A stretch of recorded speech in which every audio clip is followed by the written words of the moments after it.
એક એવી દીકરી કે ચોથું ભણતી હતી ને એટલે એને પપ્પાએ નક્કી કર્યું કે ગામડાની અંદર જો હું એને ભણાવીશ ને તો આ પાછળ રહી જાય, અને આના તોફાન એટલે સખત તોફાન, મા બાપની પાસે રહે ને તો વધારે તોફાની બનશે. એટલે એને કોઈ એવી પારકી માં ગોતું કે એનું કાન આમ પકડીને એને ટોકે, એને રોકે. એટલે ચોથું ધોરણ ભણતા હતા ને એટલે એના પપ્પા એથી ત્યાંથી એના ગામડામાંથી શહેરની અંદર ભણવા માટે મૂકે. ત્યાં બેન ભણ્યા, એટલા બધા તોફાન આખી સોસાયટી માથે લે. આખી સોસાયટીની ફરિયાદો રોજ સાંજે એના જેના ઘરે રહે ને એના સાંજે રોજ આવે કે ભાઈ અમારી ડોરબેલ વગાડી જાય છે. નીચે પેલી સ્વિચ દોય ને ડોરબેલની, એટલે ઉપર ત્રીજાવાળા માસી ને ત્રીજા માળવાળા કાંતા માસી રહેતા હોય ને એને એવું હોય કે દૂધવાળો આવ્યો એટલે કાંતા માસી નીચે આવે, પણ ત્યાં નીચે ડોરબેલ વગાડી બેન તો વયા ગયા હોય. કારણ કે તમે ડોરબેલની સ્વિચ એના માટે એટલા માટે નવીન લાગતી હતી. આપણે ગામડામાંથી ક્યાંય જાય ને તો હાઈ રાઇઝ ઓલી બિલ્ડિંગ જોઈને તો આપણે એમ થાય કે હા હા આવડી મોટી બિલ્ડિંગ હશે, આ કેમ ચડતા હશે, આ લિફ્ટ કેક અટકાઈ જતી હશે, કેટલા બધા ક્વેશ્ચન થાય ને આપણે. કારણ કે આપણે આ વાતાવરણમાંથી રહ્યા છે. તમે જોયું ડોરબેલની સ્વિચ જોઈ, તમે પંખાની લાઇટની સ્વિચ ચાલુ કરો ને તો ચાલુ થાય, બંધ કરો ને તો બંધ થાય. પણ ડોરબેલની સ્વિચ કેવી હોય ખબર છે? બંધ જ અવસ્થામાં હોય, એને તમે આમ વગાડો ને તો એમાં હલે ને પાછી બંધ ને બંધ થઈ જાય. એટલે એ દીકરીને નવાઈ લાગે ભાઈ આ ડોરબેલની સ્વિચ તોય તો ઉપર કાંતા માસી કેમ નીચે આવતા છે, હું એક સ્વિચ દબાવું તો. પણ એને ખબર નહોતી કે એને ડોરબેલની સ્વિચ કહેવાય. આટલી એની બાલ્યાવસ્થા, આવું એનું બાળપણ. આ બધાની વચ્ચે એટલી બધી તોફાની, પણ ભણવામાં ઝીરો, ડબ્બાન ડ, હાવ ડબ્બાન ડ. ધોરણ 10 ની અંદર કેટલા માર્ક્સ આવે ખબર છે? પહેલી પરીક્ષામાં ગણિત વિજ્ઞાન ને અંગ્રેજીની અંદર માંડ માંડ પાસ, અને થાય તો ગણિતમાં બાકી ડબલ 0, 50માંથી 2 લાડવા, લેશનમાં લાડવા બેનની ઘરે માંડવા એને જેવું. ધોરણ 10 નજીક હોય, ન્યાય પછા 3 મહિના બાકી છે. ડિસેમ્બર જાન્યુઆરીનો એ સમયગાળો અને માર્ચના એન્ડમાં પરીક્ષા હોય, અને એના પપ્પાને એવું કહે કે બેટા, અને દર વખતે જે પેલું પેપર આવ્યા હોય ને એમાં પપ્પાની મમ્મીની સિગ્નેચર કરીને લઈ જવાની હોય. બીજાના ઘરે રહીને ભણે, પણ એના પપ્પાને એવું કહે કે હવે તમે આવ્યા છો ને તો અલ્યો સહી કરી દો, 50માંથી આટલા માર્ક આવ્યા છે. જરી કે શરમ નહીં ભાઈ, 2 આવ્યા તો 2 આવ્યા, 5 આવ્યા તો 5 આવ્યા, 50માંથી ડબલ 0 આવ્યા, ડબલ 0 આવ્યા. એટલે એના પપ્પા સિગ્નેચર કે પાડ તાલી, હું એક વખત ભણતો હતો ને ત્યારે મારે 2 લાડવા આવ્યા, તારે આવ્યા. સમજો ફેર કેટલો છે. આપણું સંતાનને 3જો નંબર આવે છે એટલે તરત કાન ખેંચીને માં 3જો નંબર આવ્યો એનો આનંદ નથી ને, એની કરતાં તમને દુઃખી થાય છે પેલો બીજો કેમ ન આવ્યો. પણ મા બાપ તરીકે કેળવણીમાં આટલી ફેરફાર કે પપ્પાએ કીધું મારે તાલી, મારે હું એક વખત ભણતો હતો ત્યારે મારે 50 આવ્યા હતા, આવ્યા નહોતા. પણ એ 50નું દુઃખ એ બાળકને લાગે નહીં ને એટલા માટે એના પપ્પાએ વાળવાની કોશિશ કરી. દીકરીએ તાલી પાડી. પછી કે બેટા તને એવું લાગે છે કે 50માંથી ડબલ 0 આવ્યા એ બરોબર છે? નહીં પપ્પા, જરી કે બરોબર નથી. બેટા તકલીફ ક્યાં થાય છે? ગવર્મેન્ટ સ્કૂલ છે અને તમે 1 વર્ષ વહેલા બેસાડી દીધી છે. બધા મારા કરતાં જેટલા પણ મારા ક્લાસમાં બધા બાળકો છે ને બધા મારા કરતાં 1 વર્ષ મોટા છે. ગણિતના સાહેબ કે પહેલી 2 બેન્ચીસ બેઠા હોય ને એની ઉપર ધ્યાન દે, પાછળ તો ઊંઘતા હોય તો ઊંઘા રહે. એટલે આખું વર્ષ મેં ઊંઘવાનું કામ કર્યું છે પપ્પા. ગણિત આવે ને ઊંઘ આવે, વિજ્ઞાન આવે ને ઊંઘ આવે, સમાજ વિદ્યા આવે ને ઊંઘ આવે. એટલે પછી હવે શું કરવું જોઈએ? એટલે પપ્પા ખાલી એટલું કહે છે કે બેટા તું ઈચ્છતી હોય ને આખી દુનિયાને તારે મુઠ્ઠીમાં કરવી, કર લો દુનિયા મુઠ્ઠીમાં. આખી દુનિયા સુધી તો તારે પહોંચવું હોય ને તો ભણવું પડશે. તને એમ થાય કે આપણે નથી પહોંચવું, આપણે આયા ને આયા જ રહેવું છે, મોજ મસ્તીને આનંદ જ કરવો છે, અને સવારમાં ઉઠીને આપણે આપણી જાહેર વાઢવાક, મકાઈ વાઢવાક, બાજરો અને ખડું લેવા જ જવું છે, કાંઈ વાંધો નહીં, તો તાર ન ભણાય. અને એ સમયગાળાની અંદર એ દીકરીને લાગે કે એવી કાળી ખેત મજૂરી સવારથી લઈને હાંજ સુધીમાં કરવી, અને સવારથી હાંજ સુધીમાં આટલી મહેનત કરીને કોકના ઘરના પાણી પીને, કોકના ઘરના રોટલા ખાઈને 300 રૂપિયા દાડી જવું એની કરતાં બેટર છે કે ચાલું પાસ થઈ જાય એટલું ભણી શકીએ કે નહીં. અને દીકરીએ પરીક્ષા આપે, પરીક્ષાનું રિઝલ્ટ આવે 55.54% આવે. કેટલા? 10મા ધોરણની અંદર કેટલા આવે? 55.54. કોઈ અહીંયા બેઠું છે કે 55.54% આવ્યા હોય ને અંદરથી એ તારે કેરીનો રસ ને મોજ મસ્તી ને આનંદ ને આમાં આખા એના પરિવારે ભેગો થઈને તું પાસ થઈ ગઈ ને એનો આનંદ વ્યક્ત કર્યો હોય? આપણે નથી કરતા. હું કામે 80 આવ્યા હોય તો એમ કે રમીલા માસીની છોકરીને 85 આવ્યા, તારા ક્લાસમાં ભણતી દીત શિક્ષક ભણાવતા હતા, તમે એ જ બસમાં જાઓ છો હારે, છતાંય આવું કેમ? મેં તમને હમણાં કીધું ને એમ જેમ એક બગીચામાં એક જ છોડ હોય ને છતાં એના ફૂલને આવતા આગળ પાછળ થાય. એક ચણા તમે એક બાઉલમાં હારે પલાળો ને છતાંય ચણા બધા એક હારે નથી પલાળતા, અમુકને સમય જોઈ. પણ આ ધોરણ 10ની અંદર આટલું રિઝલ્ટ આવ્યું એટલે પપ્પાએ એવું કીધું કે હવે આપણે શહેરની હવા ખાવી નથી, આવી જાઓ તમે પાછા. એક હોસ્ટેલની અંદર એડમિશન લીધું. હોસ્ટેલની અંદર પપ્પાએ એવું કીધું કે તમારે રાખવાનું છે કોમર્સ, સાયન્સમાં કંઈ એડમિશનના 55% કોઈ આપે નહીં. વાત એ થઈ કે જે સ્કૂલવાળા હતા ને એને ના પાડી દીધી કે આવા ડબ્બા ડને અમારે ભેગા કરીને શું કરવું, અમારે રિઝલ્ટ બગાડવું, અમે અહીંયા એડમિશન આપીએ નહીં. અને અહીંયા એડમિશન લેવું હોય ને તો આરામથી તમે ડિસ્ટિંક્શન લાવી શકો ને 65, 70 કે 70થી વધારે ટકા, તો અહીંયા આવવાનું, નકર અહીંયા આવવાનું નહીં. અમે અમારા વર્ષના અંતે કેટલા બધા તેજસ્વી તારલા હોય એનું સન્માન કરતા હોય ને તમારે જેવા ડબ્બા ડ ભેગા કરીને અમારે કંઈ અમારું રિઝલ્ટ બોળી કાઢવું છે. દીકરી 11મું ને 12મું એક હોસ્ટેલની અંદર, સામાન્ય હોસ્ટેલ કે રોજ બપોરે બટેકાનું શાક આવે, અડધા કાચા ભાત આવે, અડધી કાચી રોટલી આવે અને સંભારો તો ચડ્યો જ ન હોય અને ખાટી બડબા જેવી છાશ આવી. આની અંદર જ્યારે 2 વર્ષ પસાર કરે ને પરિવારથી અલગ, તેથી સમજાય કે આપણી પાસે ટકાવારી હોત ને તો રેવાય સારું મળત ને ખાવાય સારું મળત. પણ અત્યારે આપણી પાસે કાંઈ નથી. કંઈ વાંધો નહીં, 12મા ધોરણની અંદર ટકાવારી આવે, 12મા ધોરણની કોમર્સની અંદર પોતે 70% સાથે પાસ થાય, એ કોલેજની અંદર એડમિશન લે, જે સ્કૂલવાળા એને ના પાડી હોય ત્યાં કોલેજની અંદર એડમિશન લે. અને એને ખબર પડે કે વર્ષના અંતે સેમેસ્ટરની અંદર જો તમે કોઈ એક સબ્જેક્ટની અંદર રેન્ક કરાવો છો ને તો એ સ્કૂલવાળા એના તરફથી 20 ગ્રામ ચાંદીનો સિક્કો તમને ગળામાં 15મી ઓગસ્ટ ને 26મી જાન્યુઆરી હોય ને ત્યારે મંચની અંદરથી સરસ રીતે પહેરાવે. આજ સુધીમાં ધોરણ 12મું પૂરું થયું ત્યાં સુધીમાં એકે એના નામનું ઇનામ નહોતું. એટલે છોકરીને એવું થયું કે હવે તો આપણે ભણી શકીએ છીએ અને હવે તો આપણી પાસે પ્રેરણા છે, આપણી આસપાસ વાતાવરણ એવું છે, આપણી કોઈ જવાબદારી નથી, આપણે ઉડવું છે, હાલો ઉડવાની કરો તૈયારી. એ છોકરી ભણે, પહેલું જ સેમેસ્ટર કે એની અંદર ક્લાસની અંદર એક વિષયની અંદર પહેલા નંબર ઉપર આવે એટલે પહેલો સિલ્વર મેડલ આવી જાય. પહેલા વર્ષના બીજું સેમેસ્ટર કે એની અંદર બીજો સિલ્વર મેડલ આવે. આમ બીબીએ પૂરું કરે ને તો એમાંથી 6 સેમેસ્ટર, એના 3 વર્ષ પૂરા થાય એટલે 6 સિલ્વર મેડલ લઈ આવે. બીબીએ પૂરું થાય પછી એમબીએની વારો આવે અને એમબીએની અંદર એ વર્ષના અંતે એક સિલ્વર મેડલ આવે. એટલે એ છોકરી ત્યાં 5 વર્ષ ભણી ને તો 5 વર્ષની અંદર એની પાસે 7થી વધારે સિલ્વર મેડલ છે. રમતગમત ક્ષેત્ર તો કે વોલીબોલની અંદર એ પ્રથમ હોય, બોલવાનું તો કે એમાં પ્રથમ હોય, વાર્તા લેખનમાં તો કે એમાં પ્રથમ હોય, એના સિવાય એના ભણવાના વિષયમાં તો કે 7 વિષય હોય ને એમાંથી એકાદો વિષય એવો કે નક્કી કરી નાખ્યું છે આપણે સિલ્વર મેડલ લેવાનું જ છે ક્લાસમાં, એટલે એમાં એ પ્રથમ હોય.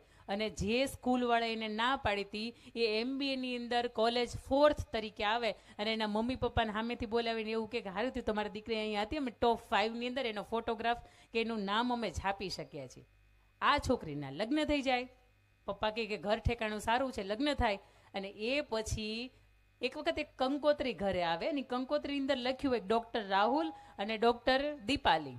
એટલે એના પપ્પાને અંદરથી એવું થાય કે હું ઈચ્છતો હતો કે મારા દીકરા એ ડૉક્ટર બને, પણ ઠીક હવે માંડ પાસ થયા છે, હવે એમાં ડૉક્ટર હું બને. અને આ વાત એની દીકરીને ખબર પડે અને દીકરીને એવું થાય કે મારા પપ્પા ઈચ્છતા હતા ને મારે ડૉક્ટર બનવું. ડૉક્ટર કેવી રીતે બની શકાય? તો કે 2 રીતે ડૉક્ટરેટ થઈ શકે. એક તો તમે સાયન્સની લાઈન લીધી હોય ને તમે ડૉક્ટર બનો, ફિઝિકલ બાયોલોજીકલ એ, અને બીજું તો કે તમે પીએચડીની ડિગ્રી પ્રાપ્ત કરો તો તમે ડૉક્ટરેટની ડિગ્રી પ્રાપ્ત કરી શકો. એ છોકરી એના લગ્નના 10 વર્ષ પછી કોરોનાની અંદર ફરીથી ભણવાનું, 8-9 વર્ષ પછી ભણવાનું શરૂ કર્યું અને સરસ મજાની ગુજરાતી લિટરેચર ભાષાની અંદર એણે પીએચડીની ડિગ્રી પ્રાપ્ત કરીને એને પપ્પાને કીધું કે પપ્પા આજથી તમારી દીકરી માત્ર અંકિતા મુલાણી તરીકે નહીં પણ આજથી ડૉક્ટર અંકિતા મુલાણી તરીકે ઓળખાશે. અહીંયા આ મારી વાત આપની વચ્ચે રજૂ કરવાનો એક જ ઉદ્દેશ છે કે તમને ક્યારે એમ ન થાય કે આપણું બાળક હાવ ડબ્બાન ડ છે, આ મોટું થઈને શું કરશે. મારી મમ્મીની ક્યારેય ચિંતા નહોતી કારણ કે એને ખબર હતી કે મને મારા ઉછેર ઉપર ભરોસો છે અને ગામડામાં ઉછરું છે ને એટલે એ હાંગો પાંગ નીકળશે ને એની જગ્યાએ ગમે ત્યાં કરી લેશે. હજી શહેરના 8-8, 10-10, 15-15 વર્ષના બાળકો છે ને હજી એને મમ્મી એના હાથે જમાડતા હોય. પણ તમે તમારા બાળકને વર્ષોથી એને શીખવી દીધું કે ઘરની અંદર એકલા હોય તોય કેમ રહેવાય, વાડીની અંદર શેઢા પાડે એકલા પાણી વાળતા હોય તોય કેમ રહેવાય. આ બધાનું જે જીવનનું શિક્ષણ છે ને એ તો તમે તમારી રીતે આપી જ દીધું છે. આવો હવે એબીસીડીની શરૂઆત કરી. સૌથી પહેલો આવશે એ. આપણે શીખ્યા છીએ એ ફોર એપલ. અહીંયા તકલીફ થઈ છે પણ આજથી આપણી વિદ્યાર્થી તરીકેની કે મા બાપ તરીકેની એબીસીડી બદલાય છે. એ ફોર એમ, તમારું ધ્યેય, તમારું લક્ષ્ય એ આવશે. હવે તમે લક્ષ્ય હું તમને પૂછું, તમે બેટા મોટા થઈને શું બનવું છે? હા તમે બીજી લાઈન, તમે ગ્રીન કલર, હા મોટા થઈને શું બનવું છે? આઈપીએસ. ઓકે, એના માટે શું કરવું પડે? કઈ એક્ઝામ ક્રેક કરવી પડે? કેટલામું ભણો છો અત્યારે? 9મું. એના માટે કઈ એક્ઝામ પાસ કરવી પડે?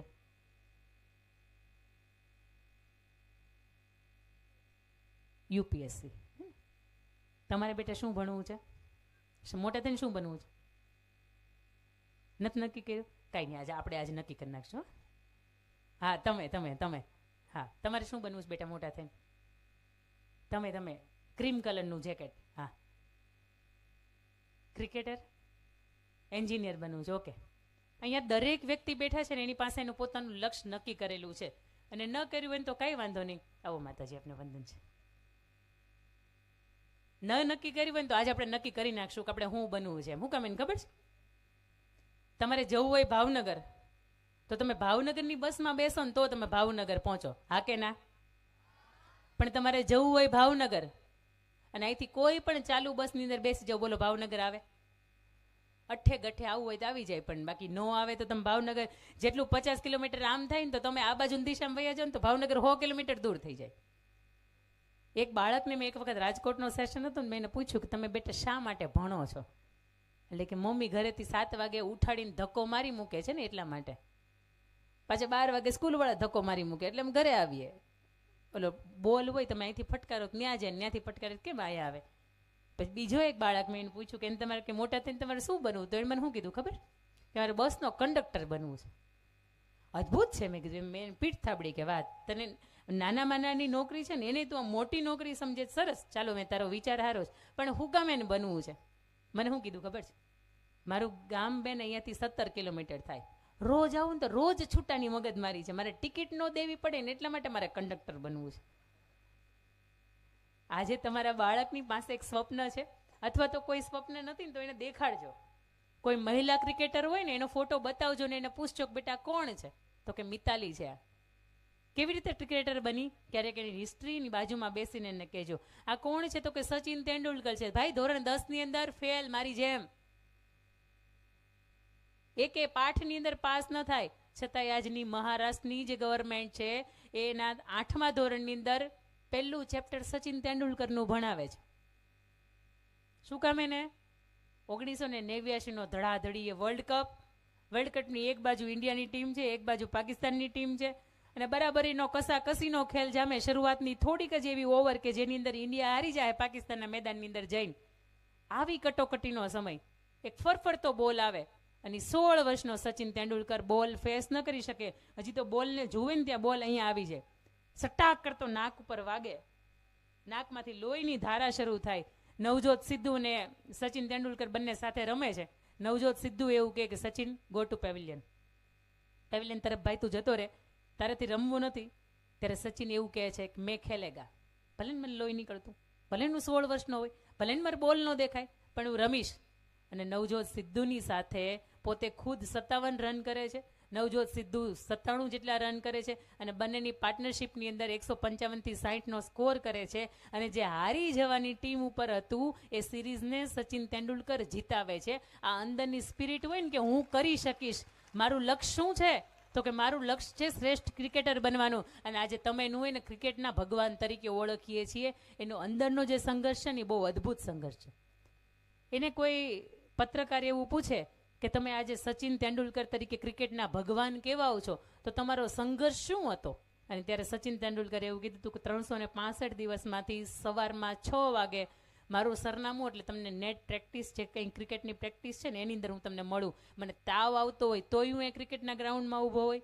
મારે બપોર પછી મામાના છોકરાના લગ્ન હોય, આપણે આવીએ ને મામાના છોકરાના લગ્ન છે કે ભાઈ પરીક્ષા તો આવ્યા જ કરે, એ તો આજ નહીં કાલ આવશે, કાલ નહીં બીજું 2 પેપર આવશે, સાહેબ બીજું તમને લઈ લે હે સાહેબ, એ જ બેઠા બેઠા કામ કરવાનું. પણ બાજુવાળાના ઘરે લગ્ન હોય ને તમે આયા છોકરાનું કેમ લેવા આવો? છોકરું ભણે છે, એના માટે એના પુસ્તકો જ મિત્ર છે, પુસ્તકો જ એમનું જીવન છે.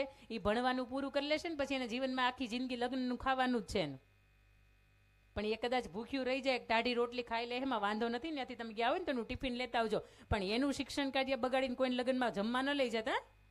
હું તમને અહીંથી ચોખ્ખી ધમકી આપું છું, લગ્નમાં જમવા ક્યાંય ન લઈ જતા. તમારે જવું હોય તમને છૂટ, પણ એ બાળક ભણવા માટે આવ્યું છે. એનું શિક્ષણ કાર્ય બગાડીને તમારે કોના લગ્નના લાડવા ખવડાવવા છે? એના લગ્નના લાડવા તમારા આખા ગામને જમાડવા હોય ને તો એને ભણવા દેજો પાછા.